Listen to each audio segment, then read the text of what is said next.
বাড়ি এসেছি আমি কালকে অনুষ্ঠানে গেছি ইফতার করেছি রাস্তায় ইফতার করে আগামীকাল 3টে অনুষ্ঠান করেছি। সকাল 6টার সময় বাড়ি ফিরেছি, সকাল 6টায় বাড়ি ফিরে 7টার সময় ঈদের নামাজ পড়িয়েছি, নামাজ পড়ে শুয়ে পড়েছি, একদম 1টার সময় উঠে চলে এসেছে। এই যে আগামীকাল বলতে আজকে আবার সেই সন্ধ্যাবেলা থেকে দুটো প্রোগ্রাম আজকে আমার আছে, যেহেতু আজকে 1টাতে বেজে গেছে, মানে আজকের দিন শেষ, ঈদের দিন শেষ হয়ে গেছে, ঈদের পরের দিন আবার দুটো প্রোগ্রাম আজকে আছে। তো আর বেশি লেট করবো না। তো যেহেতু আমার ভাই তিনি একটু মনে হচ্ছে মাথার সমস্যা মনে হয়, তাই নাকি? আচ্ছা, আমি বুঝতে পেরেছি, আর বলতে হবে না। তো তিনি বারবার বলছেন, অনেক দুবার তিনি এসে বলে গেছে। তো আজকে এই ঈদের দিন, তো ঈদের দিন সবাই গজল বলেছে, 3টে শিল্পী ছিলেন, 3জনে 3টে গজল বলেছে। তো আমি এক কলি বলবো বলে এই গজলটা বলছি।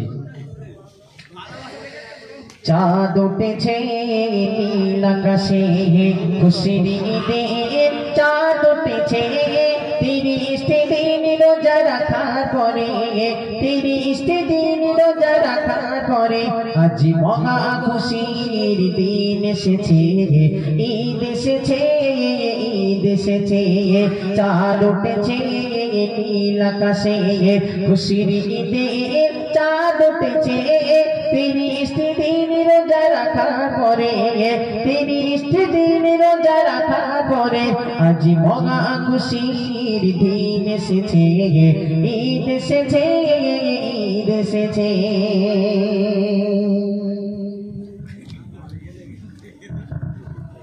সবার মুখে আজ খুশিতে ভালো, সবাই পড়েছে দেখো নতুন জামা, 30টি দিন রোজা রাখার পরে, 30টি দিন রোজা রাখার পরে আজ মহা খুশির দিন এসেছে, ঈদ এসেছে, ঈদ এসেছে, ঈদ এসেছে, ঈদ এসেছে।